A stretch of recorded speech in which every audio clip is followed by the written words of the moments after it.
Welcome to another episode of Axe of the Blood God, an independent RPG podcast. I'm your host, Kat Bailey. Joining me, as always, my lovely co-host, Nadia Oxford.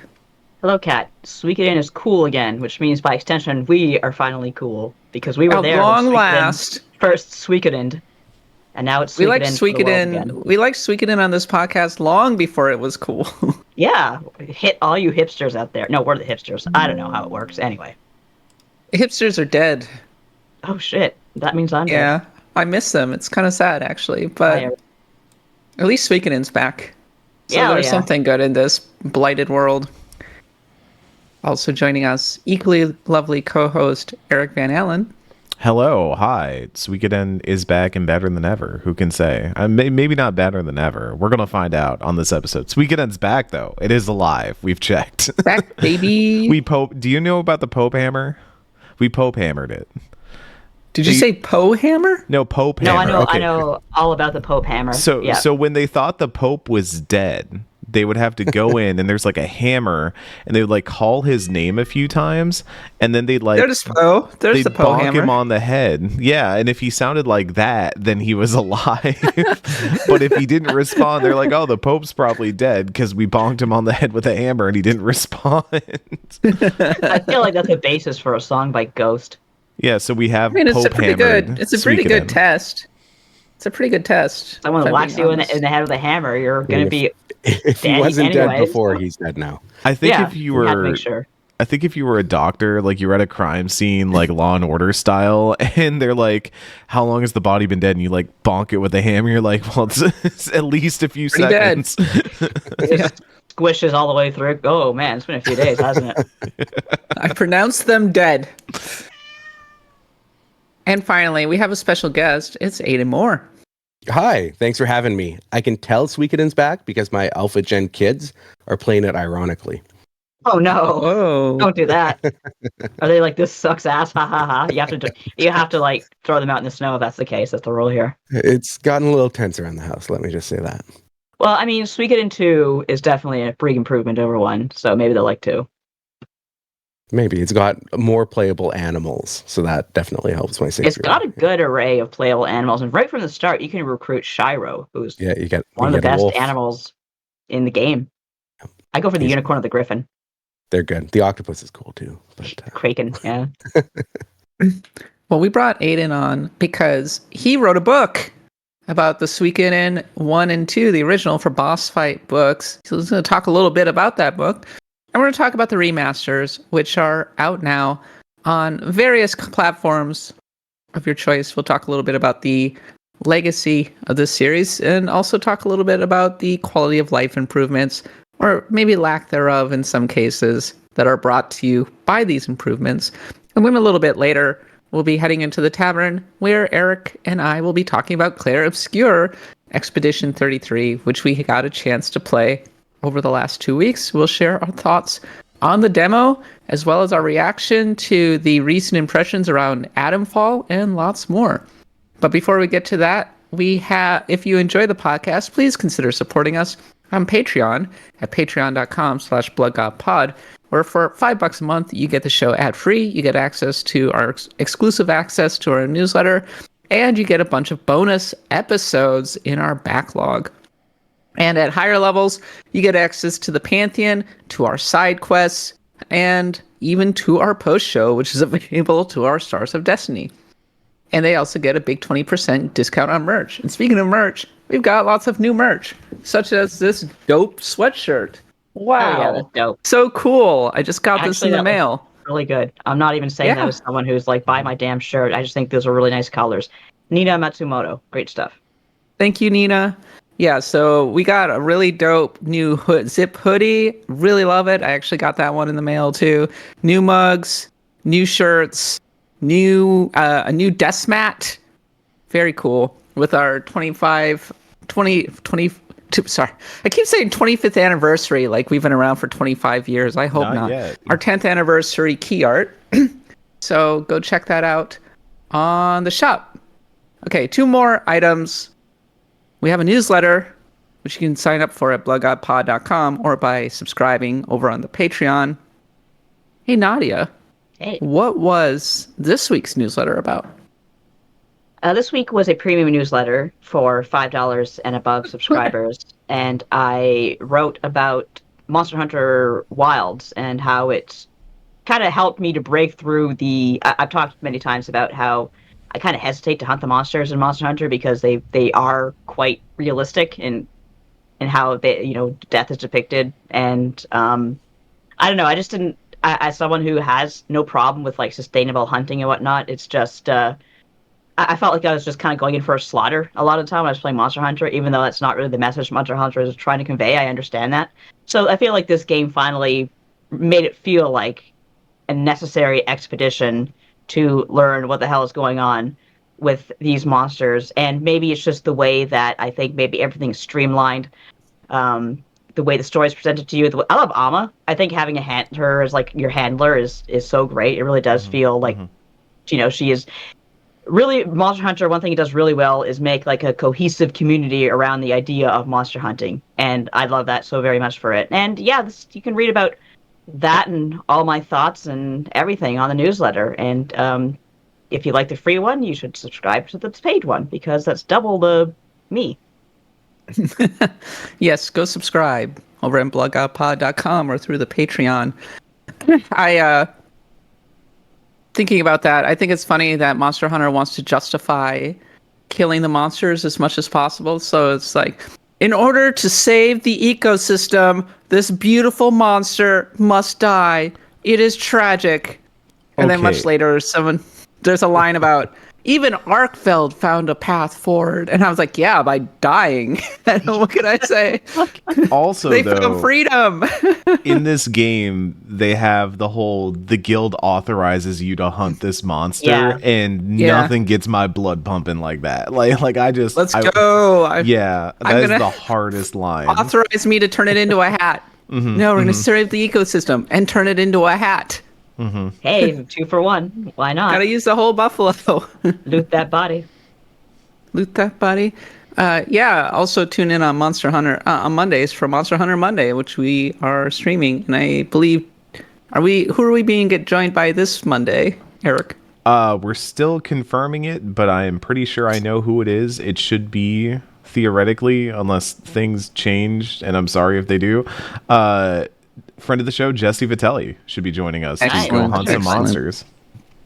I'm up to high rank now, so we can do some high rank hunts. It'll be fun. I'm still going through the story, so... How far are you, Nadia?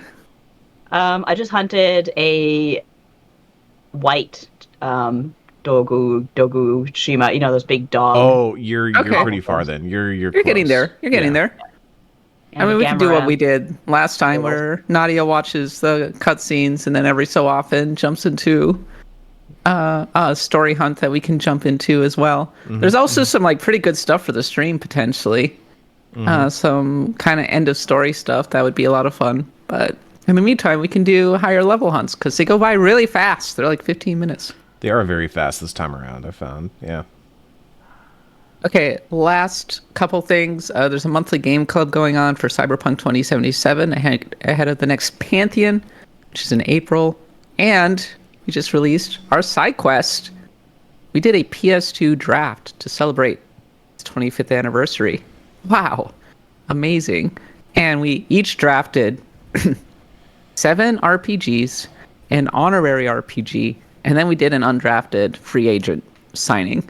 And Eric and I got a little too heavy into the sports analysis with the individual picks, but we did a straw poll after to kind of get a feel for who people thought won. And right now the vote is, last I checked, I had the most votes. I'm checking right now for a live update. Right now, per the straw poll, Kat is the winner.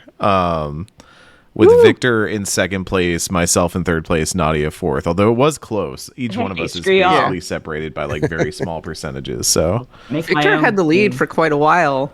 Because I guess everybody really liked how esoteric his picks were.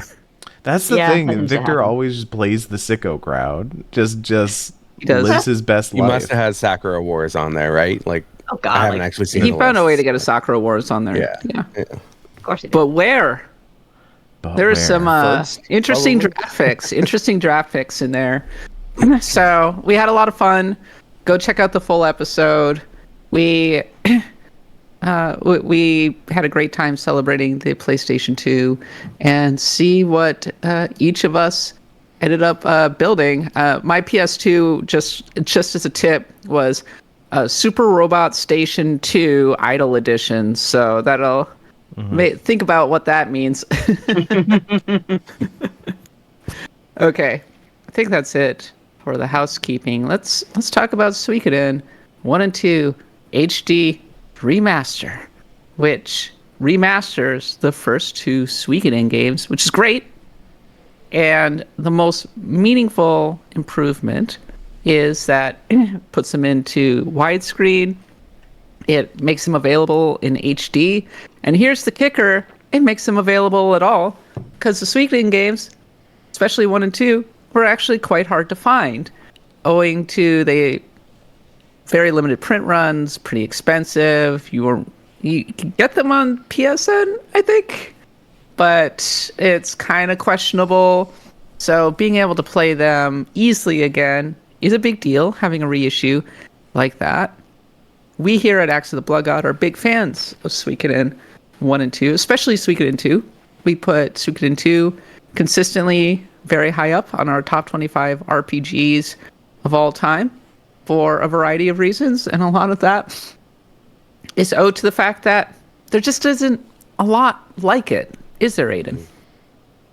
Yeah, I think it's sort of soul or essence has sort of shown its way through RPGs ever since the series died, particularly through stuff like the Trails series, Trails in the Sky, and the way that tells multi-game narratives over long periods, and it's politically focused. But there's nothing quite like Suikoden, and even the spiritual successors like I&II Chronicle from the original creators of Suikoden, they're there. They do a good job of imitating it, but they never really kind of hit that same tone and tenor and feel of the original Suikoden games.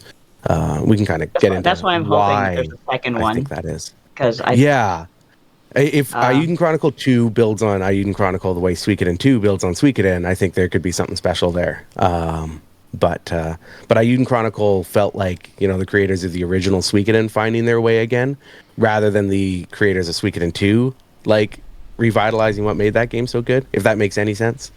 Yeah, And so it just shows how hard it is to make a game with that, that essence of Suikoden, that captured the magic. And there's a lot of reasons why, and as we get into the series legacy and history, if I'm talking about the book, why I think Suikoden was so special from the get-go, and unique circumstances around its creation that led to something that felt unique then and continues to feel unique now. Yeah, I actually did a piece for A Profound Waste of Time about Suikoden 1 and 2. It will be out sometime in the future. And it nice. It examined the history of the series and its development and what made it really interesting. And I think the conclusion that I kind of came to was a lot of RPGs are power fantasies. And this is a game that is about community, about people bonding together and creating something, whether it's a castle or it's a cooking mini game. And the amount of detail and attention to the individual characters is really quite special. Also, the scope of this game is ridiculous. Just having, I think Suikoden 2 has something like 120 characters. It's not playable characters. It's not just 108 Stars of Destiny. Yeah. There are multiple. Some characters count as like multiples. And there's so many. It's pretty ridiculous. Of animation that were just so lovingly put together that would have been very difficult back then. And you see them once and you never see them again. Like back in the day, that was one of the most incredible things about the game to me. Yeah, in Suikoden 2 especially, like there's just so many bespoke animations that play like once in the game for 3 seconds. There's an interview, I can't remember who the interview was with, it was maybe Jun Saito, was saying that there became like this competitive aspect to Suikoden 2 where they would like somebody would create something cool, like the scene with Nanami going in to hug her brother, who's the protagonist of the game. And then somebody would see that and be like, oh, I'm going to amp up what I'm doing to like match the quality of this. And then the animators would go, oh, okay, well, if you're going to do that, like I'm going to one up you by then doing the secondary like animation where Nanami pushes Ryu into like the rock and creates this like silhouette outline of him in the rock. And so there was just this sort of competitive aspect to that community, like friendly competition that just exploded the scope of the game so far beyond what we even saw in the first one. And I think that signals back to like Kat's talking about community in terms of like you play Suikoden and you're assembling an army of people, regular people, soldiers, political leaders, like everybody along the gamut, and the community is what creates success in that game. But I also think it created success for the game because you had the creators Yoshitaka Murayama, Junko Kawano, and they assembled this very, very strong team of like young, fairly inexperienced people around them that were just very passionate about making something new. And so community, I think, is exactly the right word to describe why these games are special the way that they are. Yeah, but they also, like so many game designers of that era, probably bit off way more than they could chew. The scope was a lot. Murayama's got a great story. He wanted to, so what he wanted to make, he came into making video games, and he wasn't an RPG fan. But he went into a meeting with his boss when he was still new at Konami and said, you know, he wanted to make a Captain Tsubasa game. And specifically, he wanted to make a game that kind of channeled what Captain Tsubasa does with its secondary characters, its cast of characters beyond the protagonist. That's very well defined. You know, has lives and personalities and conflicts and stories of their own, and they sort of fill in the world, and they are sort of the story. But his boss didn't really like manga very much, so he's like, okay, I can't ask him to make a Captain Tsubasa game. He won't say yes to that. But what I could do is there's this book called The Water Margin, this Chinese novel about 108 rebels. I could like position it like that because it has the same qualities as Captain Tsubasa. So he went into the meeting with his boss and was like, oh, I have this idea to make a game like the Chinese novel, The Water Margin, that I'd like to make. And then his boss was like, okay, yes, Water Margin RPG. Like, you're on that now. And he was like, I don't make RPGs. I don't play them. And then his boss was like, that's okay. You're making a Water Margin RPG. And so he kind of got back into making an RPG. And I think that inexperience almost helped create Suikoden's unique identity. Because he didn't have preconceived ideas of what an RPG needed to be or what he wanted out of an RPG. He had this idea that started with like literature, and then he had to go learn what makes a good RPG. So he went and his team went and started researching RPGs and like contemporary RPGs at the time to see what makes a good RPG. And so he was able to pull in good aspects from the popular RPGs instead of going in and being like, okay, like I really liked Final Fantasy IV, I'm going to make just Final Fantasy IV, but with 108 characters. And I think that helped a lot. Like, Suikoden just feels like its own thing, even though it uses so many familiar concepts or systems from RPGs. The way it's all assembled just feels like somebody with like a high level understanding of the genre resolving like problems in a unique way. And I think that stands out in these two games especially. Yeah, Murayama actually secretly was a little bit of a PC RPG sicko. Like, I would say he likes Western RPGs. When I interviewed some people who worked on Aidan Chronicle. I interviewed some people who worked on Suikoden and the Suikoden HD 1 and 2 remaster. And various Western games came up more than once, including Darkest Dungeon, which, if you think about it, is the kind of game that it's kind of the diametric opposite of Suikoden. It's not wholesome, and the characters that you recruit don't have elaborate backstories. The world building, there's interesting world building, but not in the same way as Suikoden. But you do recruit a lot of characters. It's about the recruiting that I think attracted him the most. Apparently he was suggesting to people at Aidan Chronicles, like, play Darkest Dungeon. This is the game right here. He was telling some people.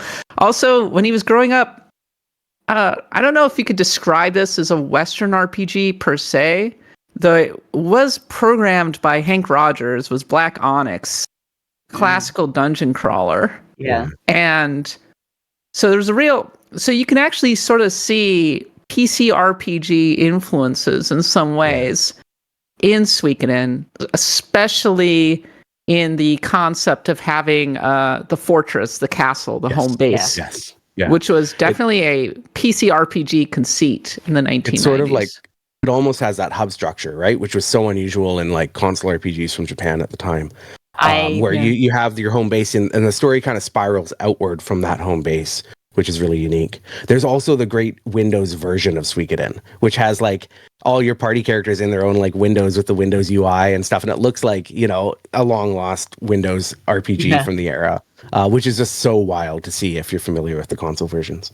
I have a very weird, obscure kind of story here where I went to Disney World to preview Epic Mickey 2 and the 3DS RPG that came around the same time and failed.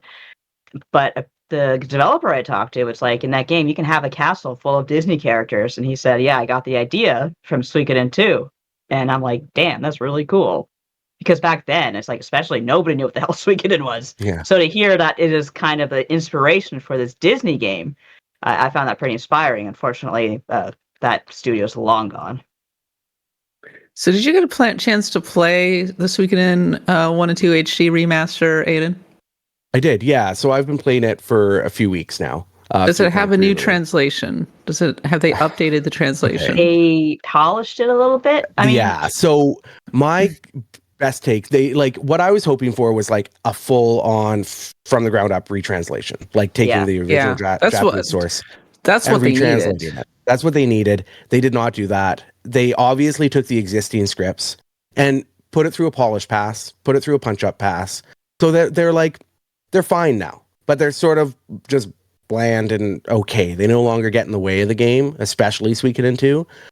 But it also just doesn't feel like it does justice to what the rest of the game is. Is it fully translated now? Because there were scenes I haven't run into that were any not of those. translated. I haven't run into any of those. I'm several hours into 2. I don't think I've gotten to the point where the most obvious of the untranslated text was, but they fixed other little things. So in Suikoden 1, there's a scene where Kirkus, you're coming back from the dwarf village, and you come around a corner, and then you can see the big fire, right? And Kirkus in Suikoden 1 on the PlayStation, there's like stage directions in his dialogue. It's like, I can't remember what it says. It's like Kirkus walks on the screen from the mountain path or something. And it was obviously just like some blocking directions that got translated. So like that's fixed. That's gone now.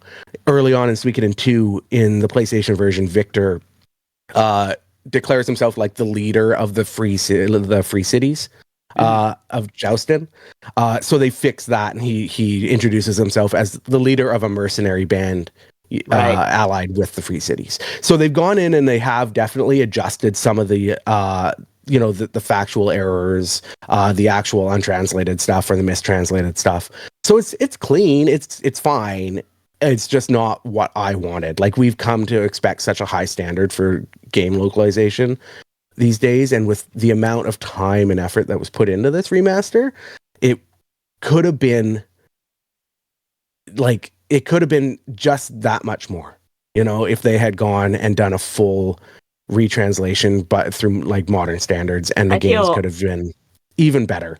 But it's not getting in the way of the game anymore, which is, I guess, fine. But I feel like, I don't know, there's something nostalgic about the translation, because there was a time when RPGs just sounded like that in that particular era. I think that's what's his name, Jeremy Blaustein, I think, he did the localization for this, and he did Symphony of the Night as well, and he has a very Metal Gear Solid too, single-handedly. Style, like I find that Suikoden 2, I don't know, now that the exclamation marks are gone, like there's something about it that I like. Like, I haven't gotten to the speech where Victor says he's not Victor. Yeah, it is Victor. He's going to piss on Necrolord, because I love that speech. But I always thought that was funny as hell. So I just kind of like having the taste of the old there too. They definitely still feel like older RPGs in translation like that. You know, people really like the Ted Woolsey stuff for Final Fantasy VI because it has that quirkiness, that warmth. Like this still retains a personality. That. It has personality, and I do think, in a sense, that the approach of the team behind these remasters was preservation more than modernization, and that, in my opinion, held them back from being truly great remasters. But it is a direction, like a intentional choice that they made. So like all the exclamation marks in Suikoden 2, for those who haven't played it, they were like exclamation marks and ellipses everywhere. But you would get like 8 exclamation marks, or you would get an ellipses that had like 14 periods in it, mid dialogue box. And that kind of stuff was wild. But for my book, I spoke with Jeremy at length about Suikoden 2 because he's behind some of the, like, very iconic PlayStation localizations. Like he did Metal Gear Solid by himself, and at that time, Metal Gear Solid's localization was beyond incredible. It was something that we hadn't really seen in gaming, and he did that by himself. And then he followed it up with Suikoden 2, which is sort of, and he had a team. He had 2 other localizers he was working with.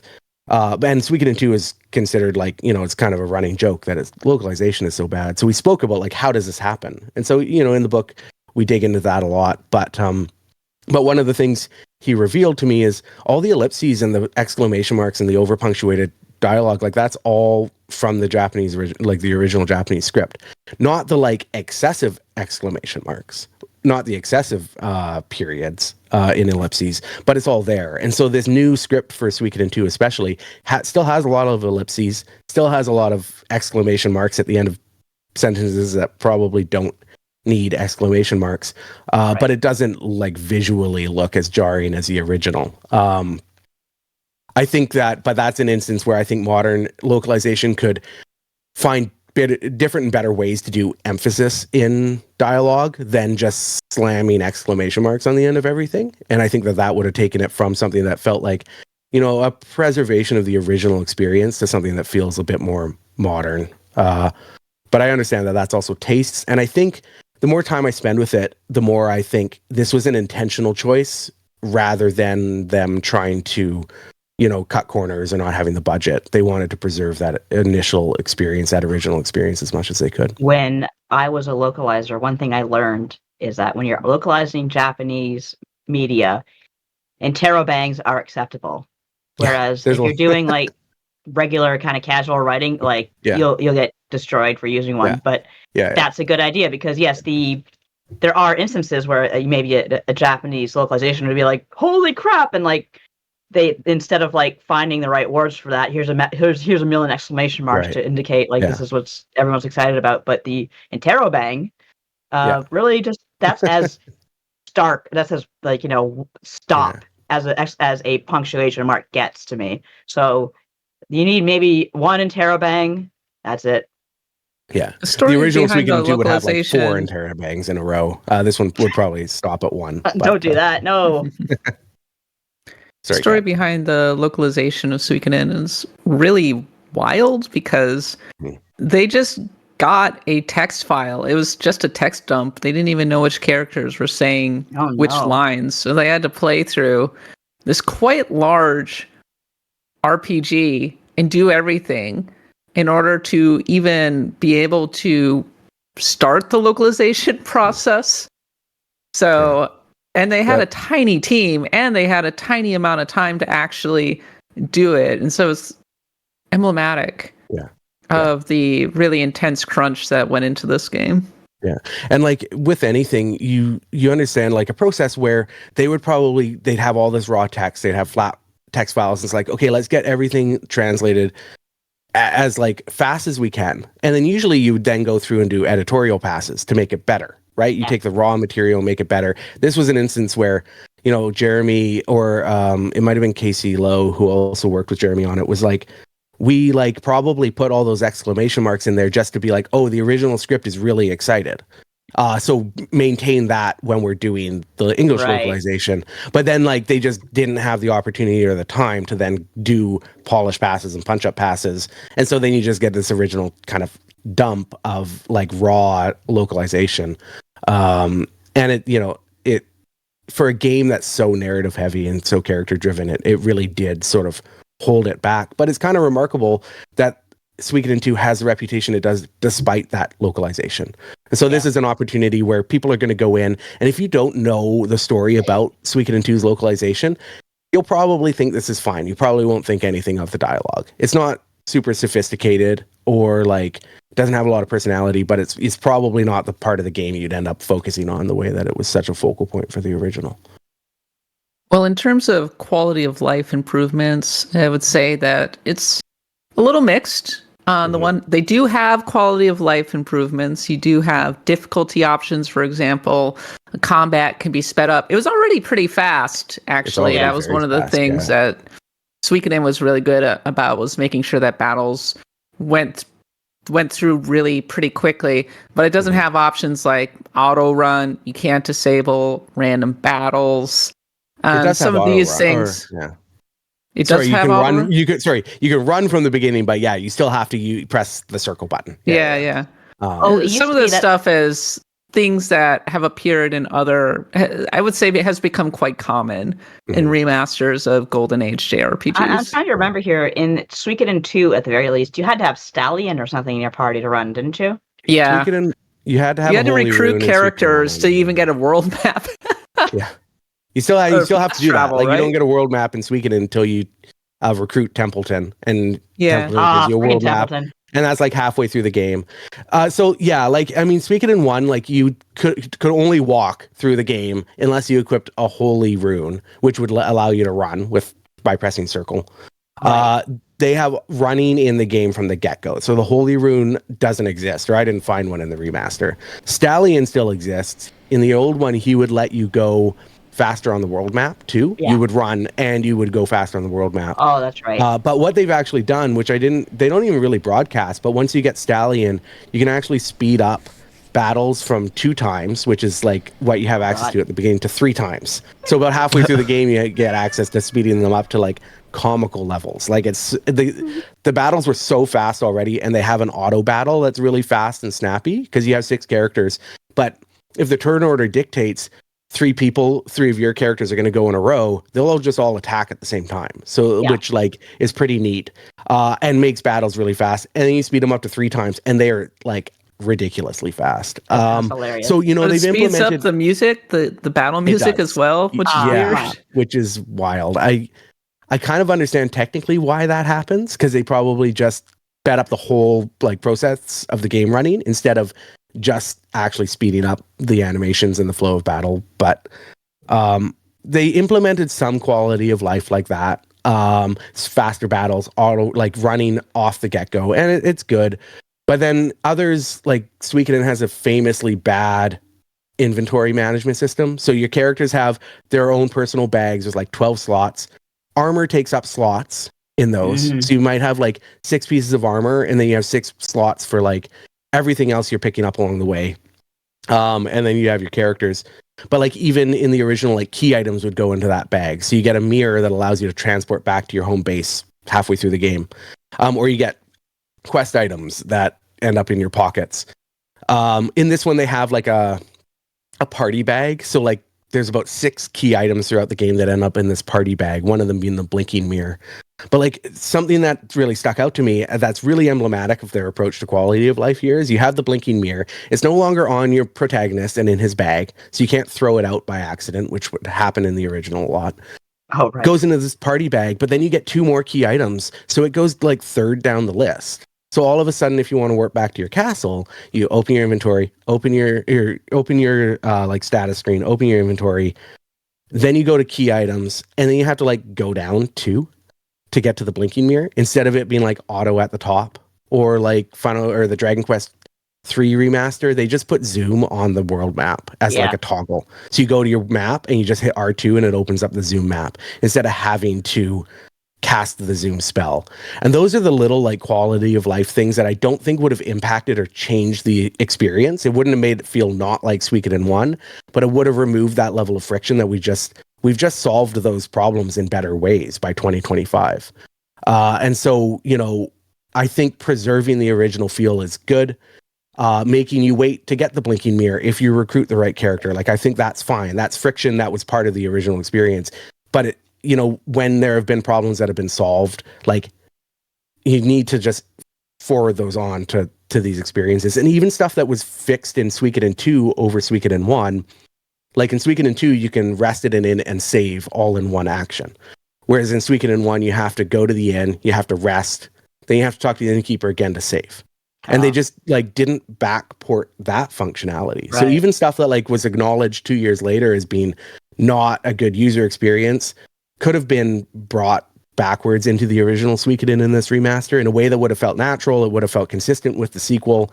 It wouldn't have felt like they were sort of like filing off the rough edges that give it personality. And those sorts of quality of life things are just throughout this whole experience where it's like, oh, like if you had just kind of gone a little bit further, you could have reduced friction that I think is probably going to frustrate a lot of people. And so autosave, they keep touting autosave as a feature in this game. Autosave only triggers if you enter a screen with a save point on it. Oh, that's stupid as hell. Which is insane. Like, and That most is of the time weird. the save point is like right near the entrance to the screen. Yeah. So you get an autosave and then you walk 3 seconds over to the save point and save your game anyway. Good stuff. And so it like just an absolutely bizarre choice to include and build an autosave system, but then only trigger it when you don't on the only screens you don't need it. And Suikoden has like 8, 9, maybe 10 save points in the entire game, and they're always just like mid dungeon. And so, you're kind of beholden, and there's no quick save. So I kept losing progress in the game because my daughter would come along and switch user profiles to play something else. Oh no. And I'd have a suspended game and I would just lose 45 minutes of progress because there's no quick save, there's no auto save. So you're kind of beholden to this 1997 style save system on a modern console for no real reason. Like, and I don't think I don't know why you wouldn't benefits just people. have quick save. It's weird. Yeah, like just quick save. Like, I get it if they didn't want to do auto saves. People didn't like auto save in Dragon Quest 3. Like, there are a lot of people who just don't like the idea that like if you die in battle, you can load your auto save and you go right back to like 3 seconds before you died. But like quick save, so I can quit to menu and go play a different game. Like, you got to have that kind of stuff.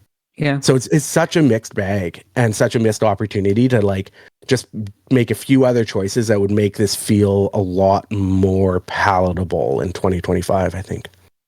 Well, the nice thing though is that despite kind of the oddities, I think actually Victor would argue, and maybe I would agree, that these oddities do add a lot of texture to Suikoden, specifically the characters that you have to recruit in order to unlock certain features, characters who are very time gated, where if you mess up one thing, you're not going to be able to recruit them. Yeah.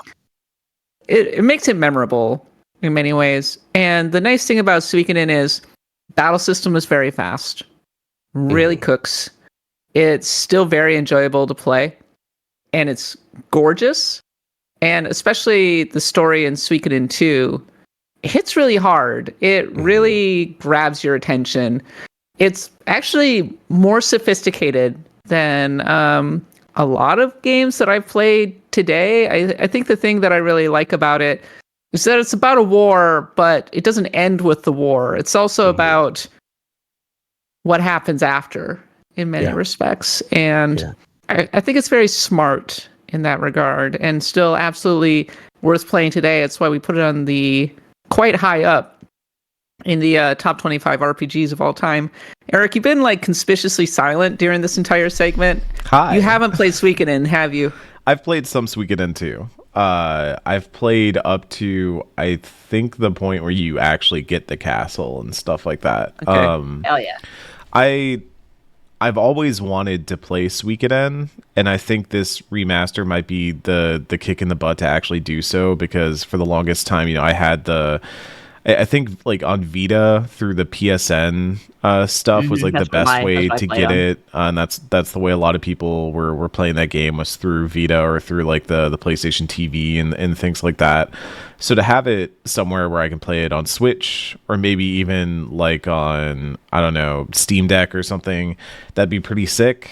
I'd be into that, but I think this is going to sound weird. I'm not out here hating, I promise. The give and take of Suikoden is that you get so many characters, and that feels really exciting.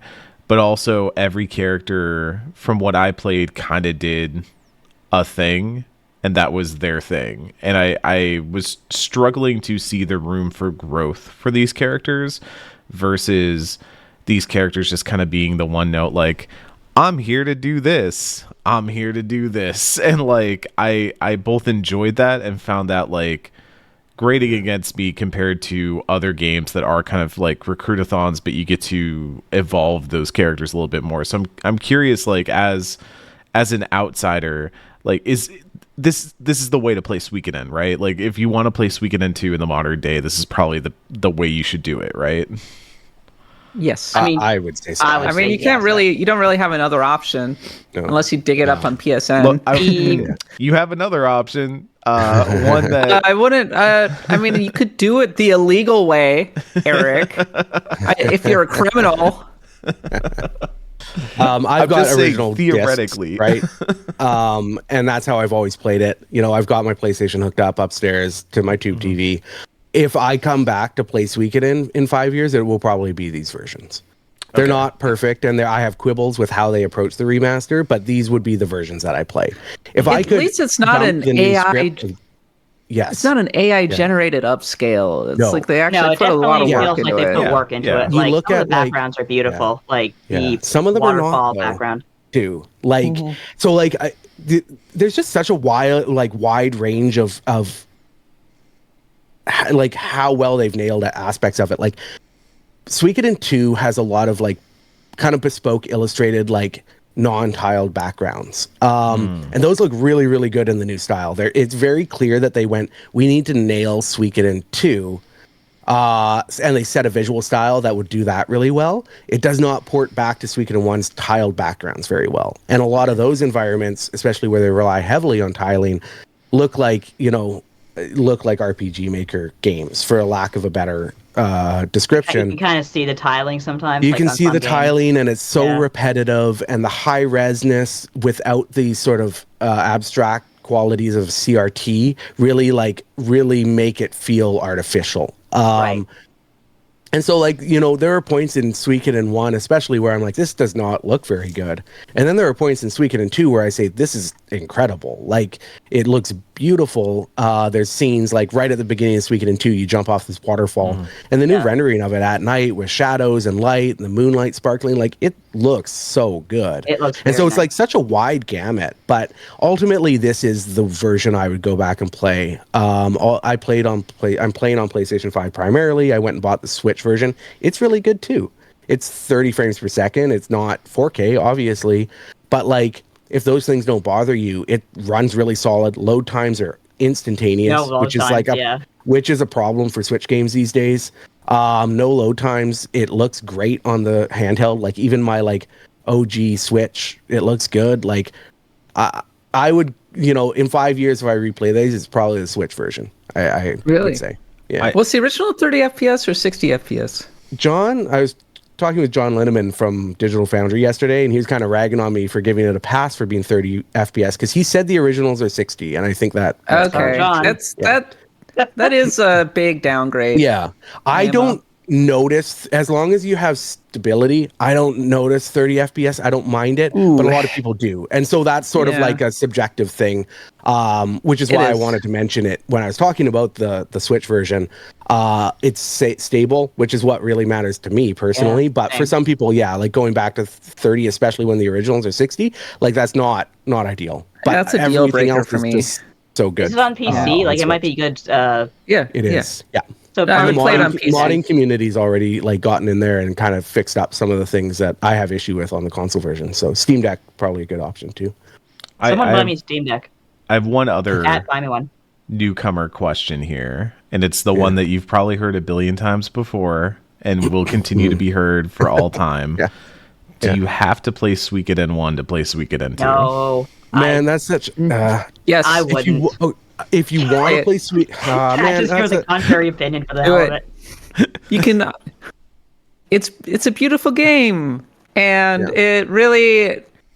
I actually think that the strategy sections are better in Suikoden 1 than they are in Suikoden 2. Oh, I heard they. I'm gonna And fix those in the remaster. I hope so. well, Suikoden 2, I don't think they're great in either game, but in Suikoden 1, I prefer the rock, paper, scissor approach versus the Fire Emblem approach.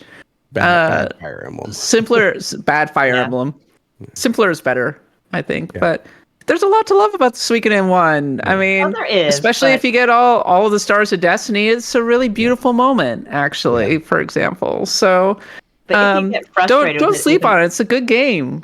It's short too. It's like under 20 hours to get all 108 characters. I think And like going back also, to your Suikoden 2 has a lot of hooks into Suikoden 1. It does. So If you- there's a lot of reward for playing Suikoden 1 first. And I think like going, because that's a good point, Kat, and that goes back to Eric, your initial complaint about not seeing sort of that character growth that you wanted to over the course of the game. But yeah. where Suikoden really shines is you do see that character growth over the course of the series. And so you have returning characters, and you start up Suikoden 1 at the beginning, you meet this like annoying dragon knight named Futch.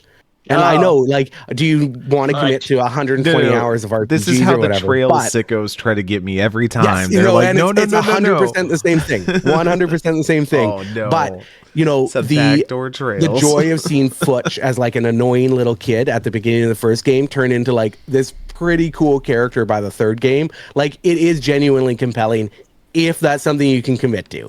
And It reminds me of the Pro CD bit where he's like, no, this character's amazing by episode 50. And I get it. I get that it's dumb. I get that it's such a big commitment, but it is there and it's compelling. And when, you know, like me, you played these at release and you played Suikoden 1 and then Suikoden 2 came out a few years later, then Suikoden 3, and you were playing them a few years apart, it didn't feel like a commitment, right? It felt like just watching new seasons of a TV show or watching the Lord of the Rings movies instead of doing a 12-hour marathon of them. And it works really well. Is Futch, I would say... Is he in Suikoden 3? I didn't know he's in Suikoden 3. Yeah, he is in Suikoden 3. And he's cool. Oh. Yeah. Is there a dragon there? I think he gets a new... Right? Anyway, I don't want to... Spoilers. Okay.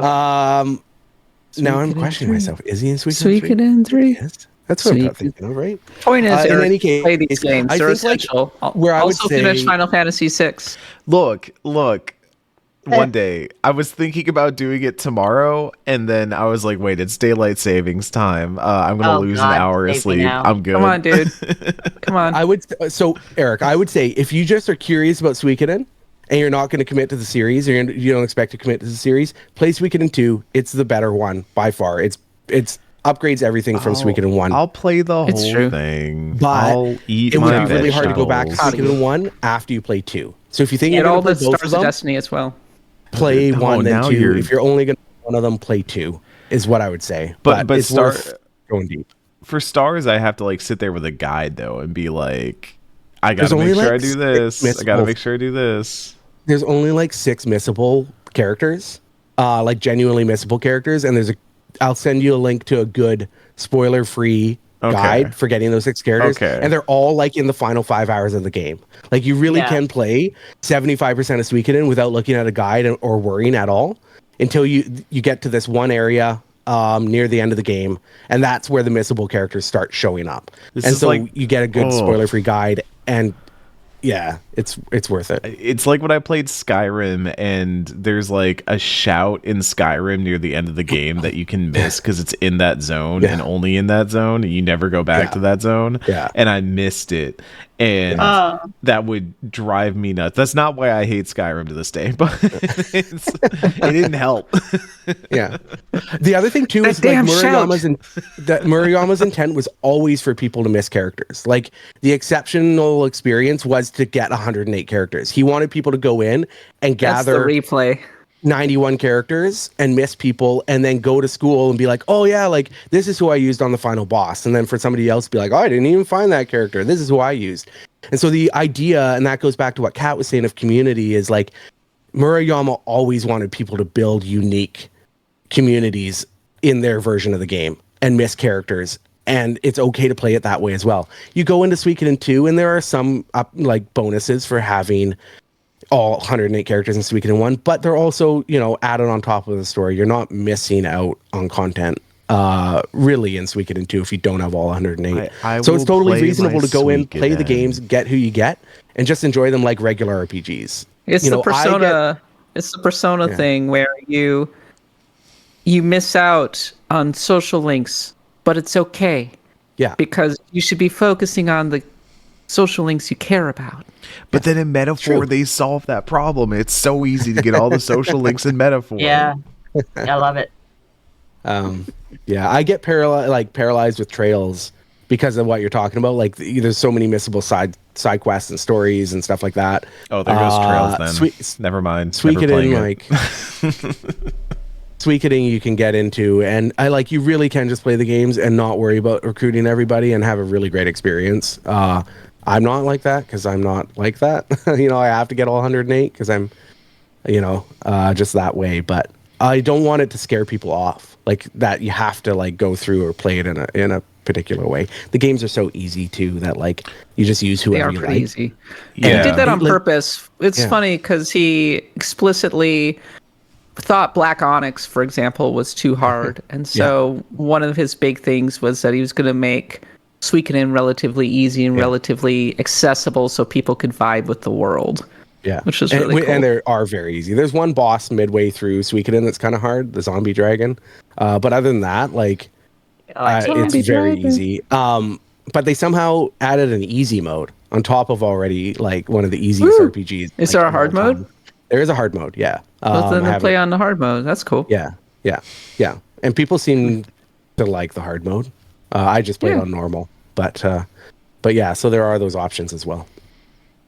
Well, one of my biggest regrets from the PlayStation era was that I missed out on Suikoden 2 back in the day, because I just know that if I had gotten Suikoden 2 when I was in high school, I would have played it over and over and over again. It would have been my game, and I didn't learn about its existence until Suikoden 3, but now it's out, available in Remaster, Suikoden 1 and 2 HD. It's heartening to me hear that the community is already making mods, and even better, Konami's using this as a jumping off point for reviving the series with a couple and they've already started in a couple ways, and we'll be talking about that in just a moment as we head into random encounters. Okay, it's time now for a series of random encounters. Konami is releasing a new gacha game. It's called Suikoden Star Leap. Woo, gacha! At long last, I'm kind of done with the gacha genre, but for Suikoden sickos, I like that it's in pixel art form. That's it looks cool. so good. It's beautiful. Yeah. If somebody had showed me those screenshots and said this is like an HD 2D Suikoden 6, I would have been over the moon. It looks beautiful, but then they Unfortunately, dropped that it's a gacha game on mobile with events. and That's stuff. And you're Konami. like, Welcome That's to the Konami. hell that many other RPG series have experienced in the Breath of past. Fire 6 all over again. Yeah, Suikoden fans are now in the same pit with Nier fans. Yeah. Final Fantasy fans, Yeah, Fire yeah. Emblem fans. Just wait until Victor and Flick have the wedding day, going to the beach. Victor, I would watch Young- a beach Young episode, Young Flick. beach episode, yeah. Oh, Young Flick would be so cute. Who's the character who has the wolf with them? Kennison. Oh, Yeah. yeah. Yeah, young Kennison with a puppy wolf. Aw. Aw. Yeah, Great I've pairing, heard by that. the way. And you're Early going in to the roll game. so Yeah. much on that banner. Summertime Luca Blight. Wedding Luca Blight. Summertime. Now we're talking. Let's go to the Wedding beach. with a blight. Yeah. White suit covered in blood. They Instead of announced wedding this vows, game. just dyed Telling his pigs. fellow beachgoers to oink like a pig. Oh gosh. It's like the pig roast at a beach. Oh yeah, no, that's a good gag. Yeah. They announced this new game on mobile. Then they announced an anime adaptation of Suikoden 2, which is cool. A manga adaptation, I think, of the new game. Is that right? Then they It's also a announced Suikoden 2. Is it Suikoden 2? It's a Suikoden the anime, and it's an adaptation of Konami's Suikoden smart 2. enough to know where their money is. They know where their bread Yeah. is. These That's the one. announcements all sound very geared towards their Japanese audience, and I think there was a real split in reaction between the Japanese audience of Suikoden fans Yeah. and the Western ones. would I be. think the anime, there's a stage play of a Suikoden stage play coming, which is kind of see wild it. to me. which I would love to see. But Konami, seeing the success of other like retro RPG revivals, seeing the success of I&II Chronicles Kickstarter, and if this is how they are slow rolling into the series, that's cool. I think there's a long road left to get to Suikoden 6, because you can't get to Suikoden 6 without doing Suikoden 3 at least. I think you could ignore 4 and 5. But you need Suikoden 3 in it. It's such a drag. Like, I love Suikoden 3. It's one of my favorites in the series, but it's so hard to play by modern standards. It's slow. Yes. You couldn't just do an upscale, like an HD up-res re-release. You got to remake that game. And are they in a place full-blown where remake would be pretty sick. Full remake's the only way to do it. Full remake in the style of Suikoden Starleap. Now that's what I want. Like a 2D sprite-based remake of this 3D game, leading to Suikoden 6. Now that would be the ideal situation. That's it's a long road to get there. That's way too cool. I'm sorry. my one comment on this, because I've seen a lot of people be like, Konami's back. Konami's making video games again, baby. It's all back. No, they're not. They're making collection. They are finally making realizing remasters and that remakes. they have a giant catalog of games that Where's people your greatest love. remake, Konami? And Where's Parodius? The remakes have been good. The remakes have been solid. Like everybody's been enjoying the Castlevania. Did you remasters. play the MGS HD collection? No, that was a while great. ago. I'm talking about the modern, like the current Konami, the one that finally came out of the pachinko one that came hole. out like a year ago. There was an MGS remaster that came out a year ago. Yeah. I mean, the new Metal Gear Solid. And it was 3, bad. Man. Okay, I didn't know about It that. was MGS 1, 2, and 3. I didn't know about that. I only knew about the Delta Snake Eater or whatever. I probably wrote about. Well, we'll watch, I see probably about that wrote a one. news It's story. pretty good. It'll be out in August. Yeah. But like Konami is basically just realizing they could put everything in the air fryer and make it new again. Yeah. I mean, it's Apply true. that stuff. But I mean, it's- like, They're Yeah. not I making think a that one- new video game yet, and I will actually give them credit for that part when they start making new video games and not just New being ones, like, yeah. let's get this outside developer to come in and pick up our property and remake it. Like Bloober We need Team did another great by all Silicon accounts, Knights, but Metal Gear like, Solid. yeah. One thing I think that's happening is like these companies are looking at the fact that all the teenagers who were playing these games in these series in the 90s, they're all like, all the millennials and young Gen X are all adults with kids, and it's that perfect opportunity to swoop in and kind of like get these parents to foist Metal Gear Solid and Suikoden on their kids, because that's what I'm doing. They're also, and I think that's one of the reasons why we're seeing this like air fryer. What did you call it? yeah, the Air fryer? the Konami air fryer, much like the Square Enix blunderbuss. But it's like they're also adults who have incomes and cash to spend now, and I think that is a significant reason why we're seeing so many specific like remasters happening now, remakes happening now. Is like, Don't forget that, like, Why we saw Star Wars in 1999, and then again with like episode 7. Konami, Nostalgia cyclical. before they started to get their shit together and actually start like realizing, oh, we have, nostalgia that we can make pretty good bank on. They were doing that by putting their old properties on pachinko machines. And so that was a way to get the gambling adults in and say, oh my God, I need to gamble for the boss because she'll be my friend. That's actually how I got into Suikoden, was pachinko. Suikoden Metal Gear Solid. Oh, you you're can Konami's probably- favorite player then. Konami sicko, yeah. And they I'm their always had market. beautiful, like, rendered art of their properties and their characters, but they were on pachinko machines. that's the thing, is like you could probably buy a pachinko machine, right? Because there's a Yeah, part of if me, you a want to. deeply sick part of me that's like, what if I owned the Metal Gear Solid 3 Snake Eater pachinko machine? That'd be cool kind to of have. cool. It looks That would great. be pretty sweet. They A put nice so much little effort into statement it. piece in the corner, yeah. Continuing on with random encounters. That was a long one. It was almost like a mini boss. Oh my gosh. Monster Hunter has sold 8 million copies. It's the fastest Capcom game to do it. Bros Fatales starts this weekend. That's the speedrunning event that is featuring female and trans female. It features female speedrunners, so very exciting. It's going to have Kingdom Hearts, Pokemon Mystery Dungeon, Pokemon Sword and Shield, Final Fantasy VII Rebirth. A lot of the speedruns are happening over the weekend. So go and check them out and support them. Very cool. Level 5 confirmed that Keiji Inafune quit the company last year. That's where he was. The company has taken over his subsidiary, Level 5 Concept. Where's You'll Waldo? remember Found him. You'll remember Inafune as the one of the key developers on Mega Man, and also he infamously did the Mighty Number 9 Kickstarter, which kind of tanked his career in many ways. This is how I learned that Keiji Inafune was hired by Level 5. He was hired by Level 5. It seems like it acquired his studio, I guess. Yeah, his company is called Concept. Mighty Number 9 sucked, so Level 5 acquired Concept. And he was working, apparently, on Fantasy Life I, the girl who something to time, whatever it was called. Yeah.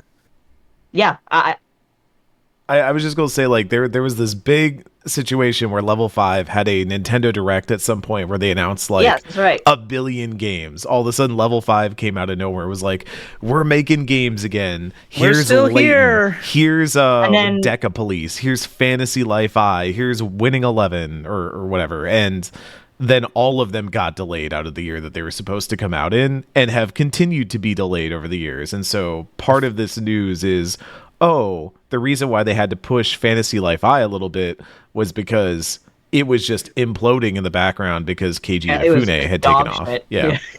I feel like some companies were hurt more by the death of dedicated handheld like gaming machines, than others, and I feel like Level 5 is sort of... It's the biggest cell phone in the universe that Level 5 fell apart with the Nintendo Switch.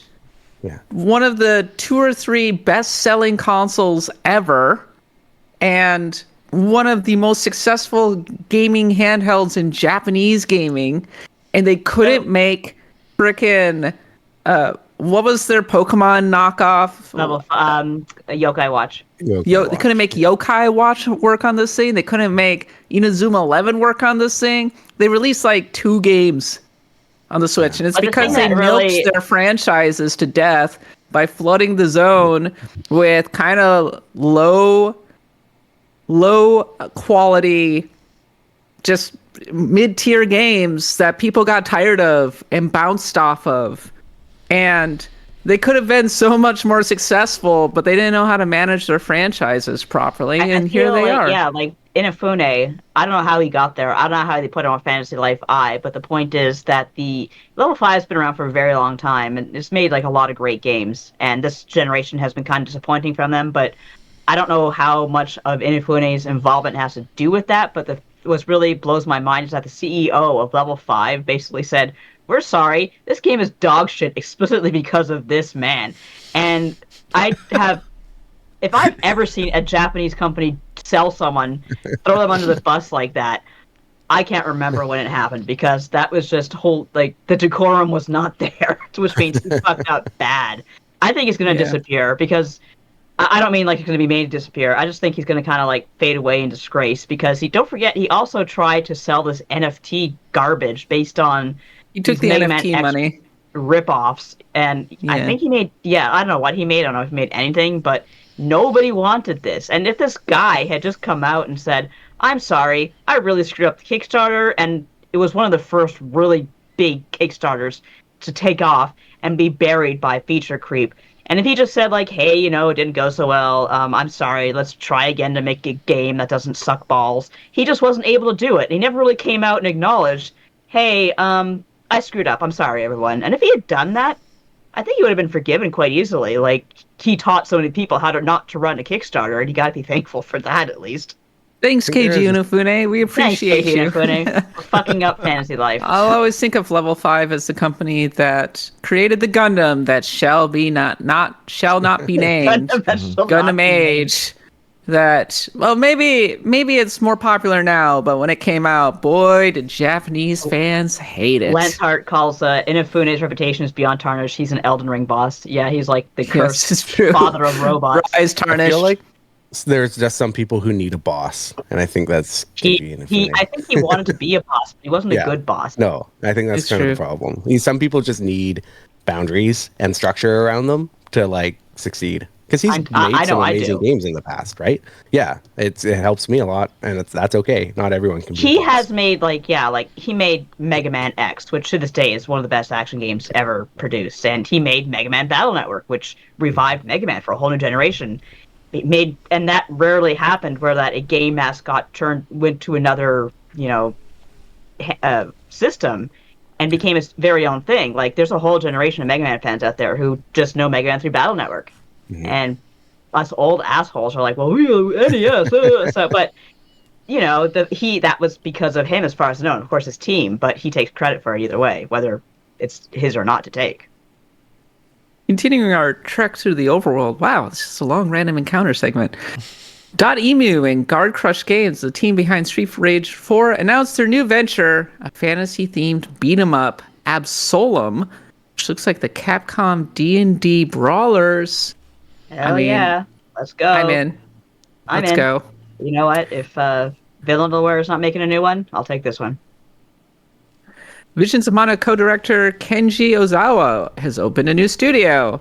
It's called Sasankwa, after his departure from Wuka, saying management needs to protect creators. I think Ozawa was being funded by NetEase, and then NetEase, there's a little mini apocalypse with NetEase, so it's good to see him landing on his feet. And finally, happy 25th anniversary to the PlayStation 2, which came out on March. Let's see. We recorded the 25th anniversary PlayStation draft on March 4th. That was the day that it was released in Japan. Originally, March 4th, 2000, best-selling console in gaming history. Really killer RPG lineup. We had a lot of RPGs we did not draft in that episode. So go check that out. And check out our console RPG Quest, which is available for everyone, which also delves into the history of the PlayStation 2. And finally, rest in peace, George Lowe, voice of Space Ghost on Space Ghost Coast to Coast. He was 67. Nadia, did you have Adult Swim in Canada? I think we've only just gotten Cartoon Network recently. Did you have Toonami? You didn't watch Space Ghost? Wait, Nadia, have you not seen Space Ghost Coast to Coast? This is such a huge... This is peak Nadia. No, I have watched it, and I'll tell you why. It's because I got married in 2001, and my husband and I went down to the States a lot, and that's how I got my infusion of Toonami, because for some reason, for a long time, anime distribution in Canada was very herky-jerky. And unless you're in Quebec for some reason, I don't know why they got the good shit. But yeah, I did see Toonami and the whole culture that surrounded that at the time. It was really a pretty incredible time. It really was. I'm always reluctant. I was always ambivalent about the early 2000s for a lot of different reasons, but it's stuff like being awake at 3 a.m. and catching multiple episodes of Space Ghost and being like, "Is that Conan O'Brien?" Yeah, was really special. Yeah, definitely a great time for stoners, I guess.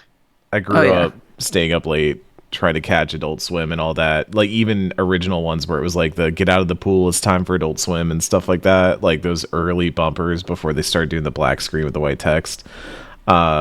And that was when you would catch Cowboy Bebop, Space Ghost Coast to Coast, C-Lab 20-something. I forget, 2020-something. Aqua Teen Hunger Force. Yeah. That I watched Early a lot Boondocks was airing there. That was just a time. And Space Ghost Coast to Coast was just... The first time you saw it, you're like, wait, this is that Hanna-Barbera cartoon. Yeah. Why is it talking to Tom York They did it from with C-Lab as well. Yeah. Which I've watched the original C-Lab when it was in syndication or something. And so I was always a little nonplussed to see it on Adult Swim, but it's some of the funniest stuff. It's so good. It's hilarious. And whenever I play Subnautica, I always get the C-Lab theme song stuck in my head. See? I'm building my base. I'm like, see? Yeah, anyway. Hell yeah. Yeah, what a time. Rest in peace, George Lowe. Okay, we're heading into the tavern. And let's talk about Clair Obscur Expedition 33. That's a new RPG from a France-based developer. And Eric and I both played it, and we're going to share some of our opinions on this one. And Eric, I think your top-line thesis was Expedition 33 is proof that we are in an Xbox 360 JRPG renaissance. Yeah, that would be my headline if I was writing my bloggy take on it. Because this kind of coincides with Avowed having just come out, and Avowed feeling like a very Obsidian in the 360 era style game.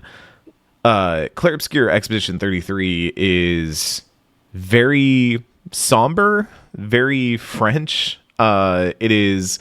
It loves very French. Yeah, it loves the literally. I'm gonna get this pronunciation so wrong, but like the Clair Obscuro, like the idea of the contrast of light and dark, and loves these like painterly artistic ideas.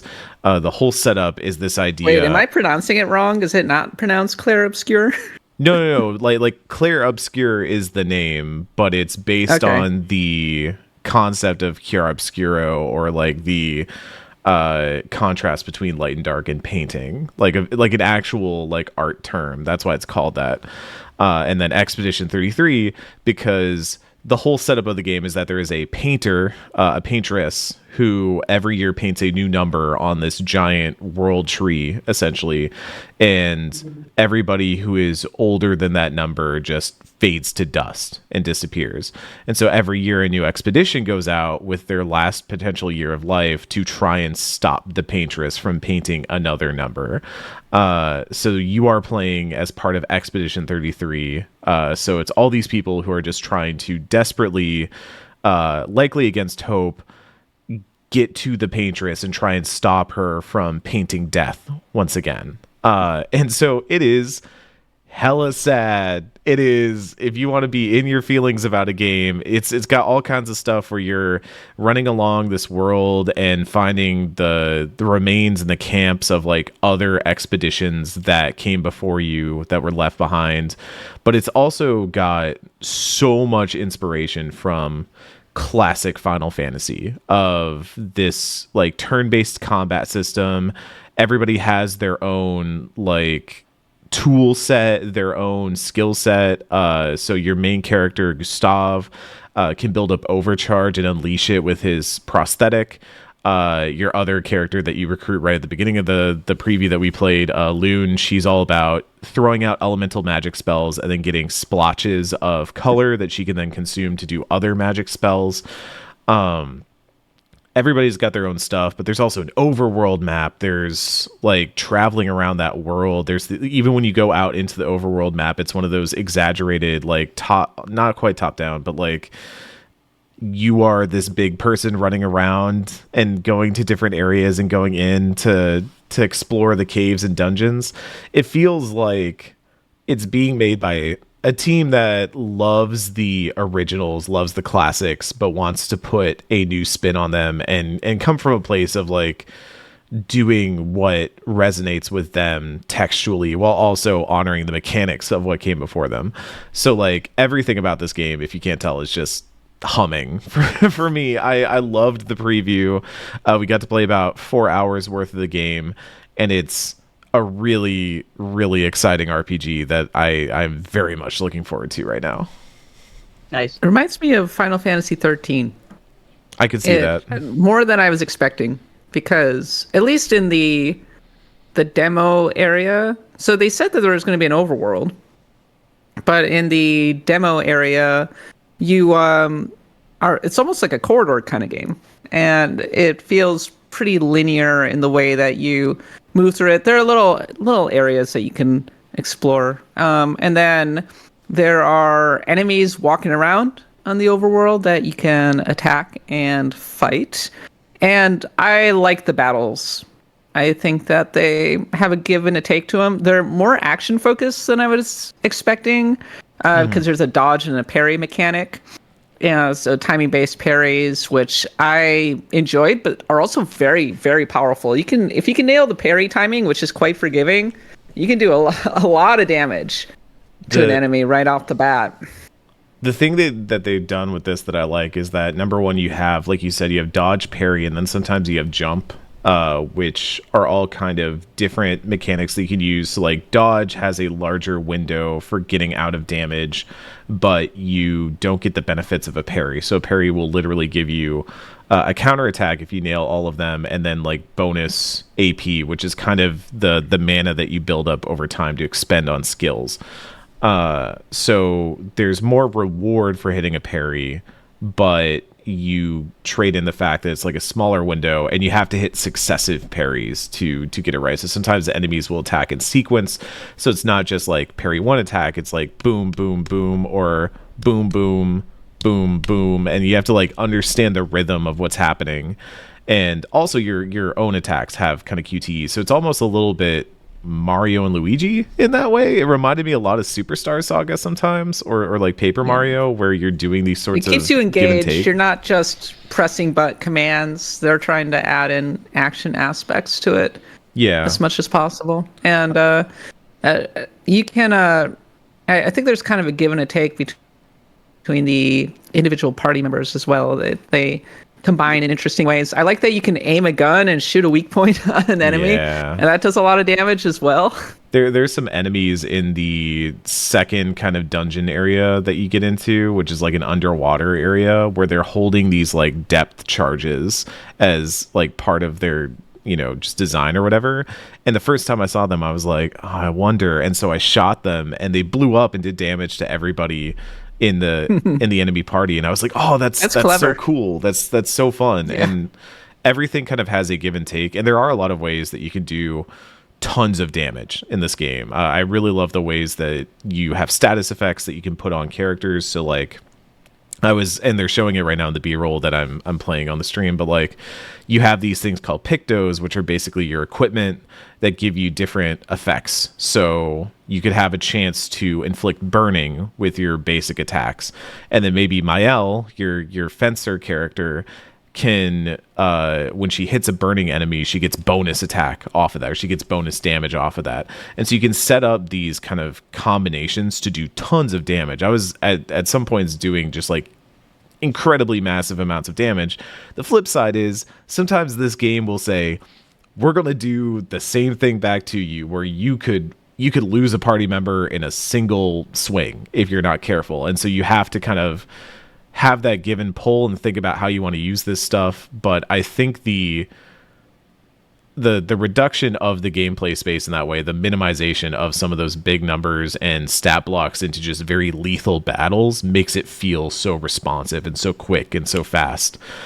Even your consumables, you don't stack potions forever. You just kind of have a limited number of potions and revives that you can build up over time, but will always restock at camp. So it's very encouraging it wants you to use those consumables. It wants you to use items. It wants you to use everything, because there is like constant danger in this world. It feels like a dangerous RPG world. I really like that about it. So yeah, it rules. I don't know how much more I could like effuse about it, but it's fantastic. I'm really, really enjoying it, and it seems like it might be a front runner for me this year so far. I like that we're getting away from every game sort of feeling like the same game. Like, this sounds very different than the typical open world RPG that we've been experiencing for the past several years. And, you know, Kat brings up Final Fantasy 13, which is usually a big red flag for me. Like, I'm not a big 13 fan, but the way that you then describe how it's using sort of those limitations that defined 13, but experimenting within them, is really compelling to me. Like, I don't mind if something is linear and you have more of like that hallway style world design, if there is then sort of player expression within other parts of the game that make up for that, or don't, you know, throw you into a situation where you feel like every aspect and every instant in the game is making some difficult choice. And that's what so many games now have become. It's just this open world where you're always trying to make choice after choice, and they stack on top of each other, and that can be kind of overwhelming in some ways. I'm okay with making choices. I just don't want to get trapped in collectathons or icon overload, so to speak. Yeah, one of the things about like 13 and going back to Final Fantasy 10 with that linear world design, I was reading a preview before this stream, and somebody was complaining that there's no mini map for exploration in Expedition 33. But I think the mini-maps kind of show you that you're in this linear world that you might not pick up on or feel as heavily if you don't have a mini-map. And I wonder how that, like, how did exploration feel in a game that's so, like, environmentally driven? So, you guys? The cool thing about Clair Obscur is, like, I do think there is...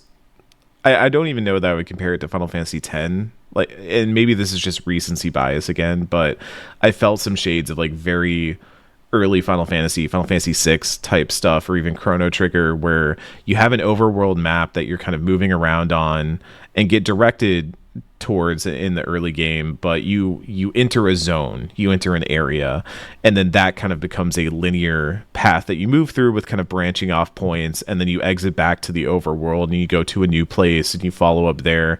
And so it's kind of built more like that, where you have a large overworld with zones spotted around them that you go into. And while there is a progression forward, because you're always moving towards the paintress, towards the big number, and I think even that is like a really beautiful, like, touch of visual design, to have this looming number of death off in the distance that you're always kind of moving towards as a North Star. But there were moments where I ran into side bosses or encounters that definitely felt scaled for a different difficulty. That, like I was not ready for them yet. And I could try to take them on. I could try to fight them. And the game was even like, hey, heads up, this might be easier once you get further on in the game, so you might want to come back here later. And they have fast travel built in and stuff like that, so you can easily zip between camps and go back and fight that stuff. And that's how you get one touch I really like is that fighting this like mime in the that was like a side boss in the first dungeon area that you do. Unlocks like very French outfits, like a sort of like striped red and white shirt and a like little beret and suspenders and a baguette and stuff. And I was like, oh, that's fun. They're having fun with this. Yeah, that's personality. I do think there is. I'm not going to say it's an open world thing. I do think it is, like, Final Fantasy is the comparison. I really can't point to anything, even to the point that I think in the Xbox Direct, we didn't see this in the preview, but I think in the Xbox Direct, they showed that there is like an equivalent of an airship, basically, that you get at some point. And I think there is a lot of love there for that design and that style of game. And to your point, Aidan, that like, we have seen a lot of open world RPGs for a long time, or open area RPGs. One's very influenced by both Breath of the Wild, but also even further Genshin Impact, or like Ubisoft writ large. And a lot of action games that were inspired by Ubisoft also looked at the way that Ubisoft took RPG ideas and then infused them into the action game to make that open world feel larger. And so we've seen that Ouroboros kind of eat itself for a while and get larger and larger and more engorged. And so the idea that this is something that's going back to those classics, going back to those defining limitations almost, does feel really exciting, because I'm sitting here and I'm like, oh, this is a game that I'm going to see the end of. This is a game that has a defined path with some places to go off and go do other things, but I'm going to go from start to finish.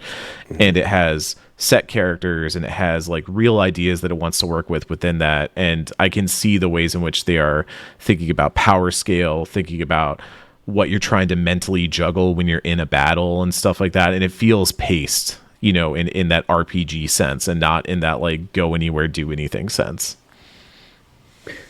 I'm a little less high on Clair Obscur than Eric is. It's fine. It's a vertical slice. Yeah, it's fine. It's okay. It's a little hard to get a full feel for it from a vertical slice. It's very high concept in terms of the actual story. And so it's hard for me to feel grounded in it, which is maybe one of the things that I struggled a little bit with Xenoblade Chronicles 3 as well. And I feel like I'm still getting to know the characters. It has a really crazily stacked voice cast. Like Charlie Cox is in it, who's playing Daredevil in the MCU show. Andy frickin' Serkis is in it. Jennifer Ben English. Starr, our pal Ben Starr's in it. So Jennifer English, who plays Shadowheart, is in it. Yep. Like cool. there's there's a lot of very recognizable high level voice talent in this game, which also is really exciting because I think from what we saw, some really good performances so far. They really get across the I love there's like a line that they keep saying, for those who come after. Even when your main character Gustav does his overcharge attack, if it's fully charged up, he says, for those who come after, and then like blasts them with his overcharge. And that whole idea is like, they know, because there have been expeditions going back to like literally you stumble across a camp early on that's like expedition 80 something, and like theoretically those numbers have been counting down, so people have been trying for decades to stop the Paintress. And there's this sense of like, I love this part where you're climbing the rocks, and Loon, one of your party members, is like, I think this was left behind by the climbing expedition, like expedition 60 something or whatever.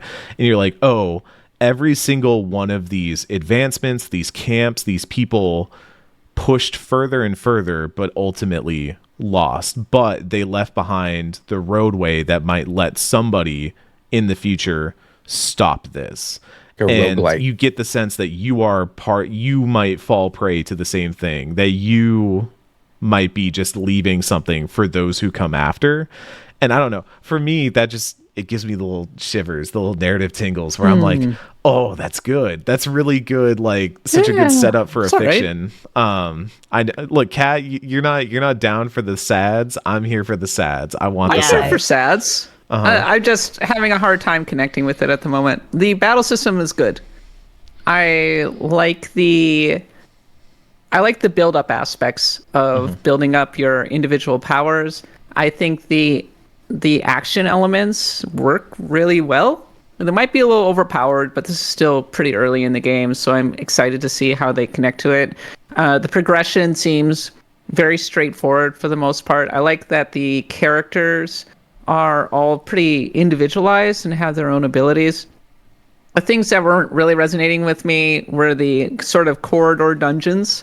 I found it to be a little plain, and I think it might be because it's still early, that there's a lot of polish left to be done, but it was very blurry and very bloom heavy on my PC, and I had everything maxed out on it. And so when I was watching the original trailers, I was like, oh, this game looks fantastic. It's gorgeous. But when I was actually playing it, it didn't hit quite as hard. So I'm kind of hopeful that the final product is a lot more polished. So I'm a little more reserved. It hasn't quite hooked me, but it is showing promise for sure. Yeah. And the soundtrack. The soundtrack is aces. So it's a beautiful soundtrack. Really There's some things I'm hoping they tighten up. I think the menus especially could probably use some extra love and attention, because right now, like, it's very workmanlike. It's like kind of shop worn. You open the menu and it's just kind of like a black void with the characters just standing there, and you just kind of tab through stuff and do things. And I was like, they could do a little more here. You don't need to do a lot more, just like a little more, just a little smidge more. It's a smidge. I mean, but like I said, there's still work to be done on it. So it's coming out pretty soon, isn't it? It's like 6 weeks. April, I believe. Really? Is it? Let me double check it. Yeah. But I'm pretty sure it's April. Good luck to it. In the background, I have to say, she sees something outside. I don't know. It could be the bird. April 24th. So yeah, we're not that far away from it. Sandfall Interactive, being made in Unreal Engine 5, coming out on PS5, PC, and Xbox Series Debut XS. game from the studio. It's also, we were talking before the show that like it's also not a budget title, but it's cheap. Like it's coming out at, I think, is it $39.99? Yeah, I believe it's coming out at about like.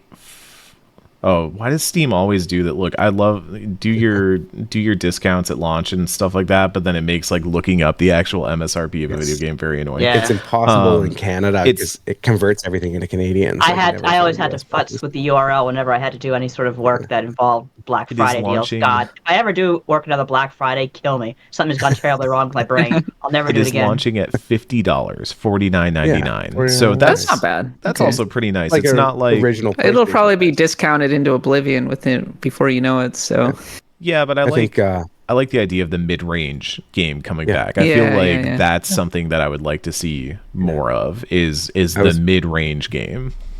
Eternal Strands. I was talking about that before. Yes, like in yeah, the pre-show. yeah. Like it was another one of those mid-range games from like a new dev company, but like an experienced leadership and stuff. Mm-hmm.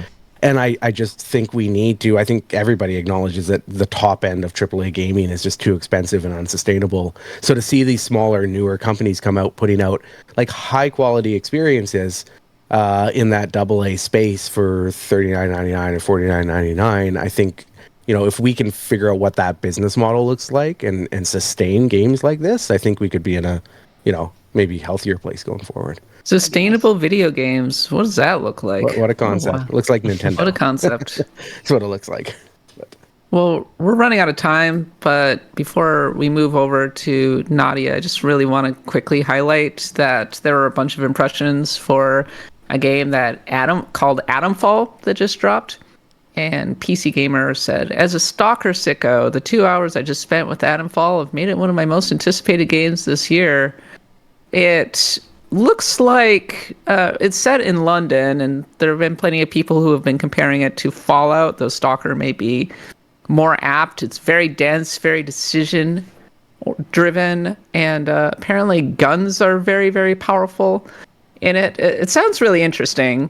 So go check out the impressions that are over on like PC Gamer, IGN, etc. There's plenty of discussion on that one. Maybe we'll talk a little bit more about it in the Looks like, post show. Looks like everybody's gone to the Rapture with guns. I was Like going to from say Yeah. looking at screenshots. Whoever reminds hasn't been me raptured of- is about to be. it reminds me of Dying Light for some reason, the way that like there were guns and things like that, but there's also just a lot of melee weapons and using like more primitive tools that are more predominant, Hey, Toothless. Stop that. which does sound kind of exciting. I do think that's interesting, but before we were going live with the show, Kat, we were talking about the first person Bethesda style RPG and who makes the Larian version of that, who Baldur's Gates 3's the Bethesda first person RPG. I am curious to see who finally cracks the code on We're that. waiting for it. There was a story about how but people are waiting for Starfield to put out any new content because there hasn't been anything since Shattered Space, and Bethesda's like, no, promise, there's more coming for real. And I was like, Yeah. Starfield's kind of done. And you can see a lot of indie developers and modders creating their own versions, like Fallout London comes to mind. There is a hunger for a first-person open-world RPG that goes above and beyond what Bethesda has been putting out. And maybe this is something that we can talk about on the post-show. Maybe this is something we can talk about in the newsletter. But it hasn't been fulfilled. Mm-hmm. And in fairness, it is really hard to make. It's not easy. So, but that's it for the tavern. Nadia, take us home. Well, right this second, I'm watching my cat destroy my space where I sit and keep my shit. And oh, there goes my. I don't know what that was, but she knocked down. She has a vengeance against thermometers. She really hates thermometers. Mhm. Anyway, that better not be anything that I paid for. That was really expensive, cat. It's a piece of paper, whatever. Anyway, so I want to talk about the first time what life was like back when Suikoden was first popular, because Suikoden was one of the first online fandoms that I really got into. We contacted each other through, like, there was a Suikoden fan site, and there was a guest book. Now that's a relic of the internet that was destroyed very quickly when the internet got enough, like, bandwidth to display images on things like guest books. That was the end of guest books, because that was also the beginning of terrible memes that people would put on guest books to destroy the guest books. But anyway, this was actually a really good, safe place for a long time. I still have very good friends that I talk to who I met through that guest book in the 90s. And one of them, unfortunately, I haven't talked to her in a long time, but she lived around Toronto, and she'd come visit me once in a while, and we had this big idea that we were going to go see Rent because it was playing in Toronto around the same time. That's how old this game was. And it was also so old that we get on the bus to go see Rent while talking about Suikoden 2, because they had just come out. We're like, wow, what a great game. And we went in the opposite direction. I don't know where the hell we ended up, but we had to actually talk to the bus driver. That's the thing you had to do back in the day when you got lost, because you didn't really have any sort of phone to get you where you needed to go. We made it just barely in time to see Rent, which I know every word of because I'm a just 90s slop. Yeah, but I just wanted to give a shout out to Suikoden for being such a endearing series that I could still have friends from a guest book that we that was the way we communicated with each other before there was an organized sort of community to talk on, social media, which completely destroyed everything. But well, every beginning is a new end. Every new beginning is some other beginning's end. Whatever, how that goes. To borrow a quote from the great James Earl Jones, Suikoden reminds us of all that was once good and could be again. There you go. Maybe someday. Maybe soon. Part of our past. It's marked the time. Suikoden. Go play it. It's really good, Eric. Why I'm getting targeted this podcast? Yeah. Yeah. We're bullying you. Finally. Let's gang up on Eric. Let's gang up on Eric.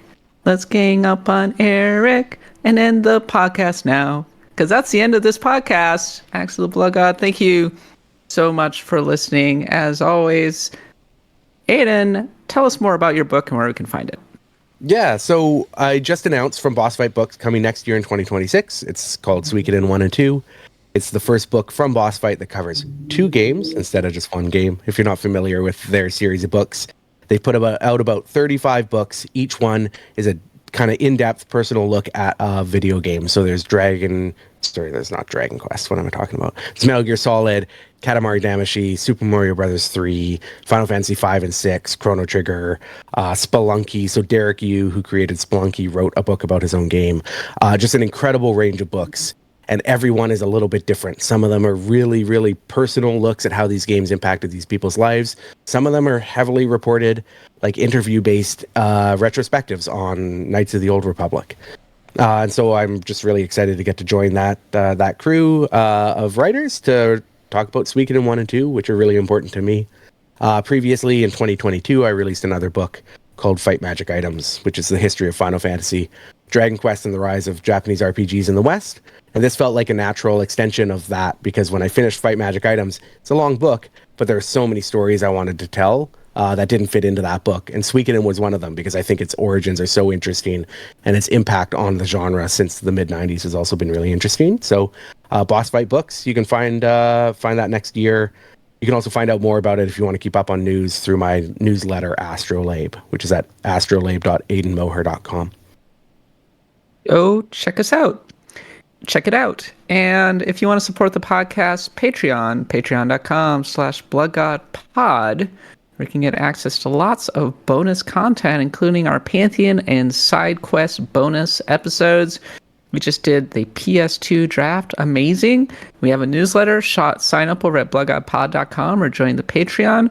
We have a shop with lots of new merch. shop.bloodgodpod.com. You know where to find it. Go check it out. We're heading now into the Axe of the Blood God post-show with our Stars of Destiny. We'll talk maybe a little more about Animal, talk about some other things. It's always a good time over in the Discord. In the meantime, I've been your host, Kat Bailey. We'll see you again next week. And for Eric, Nadia, and Aidan, and myself, thanks for listening, and happy adventuring.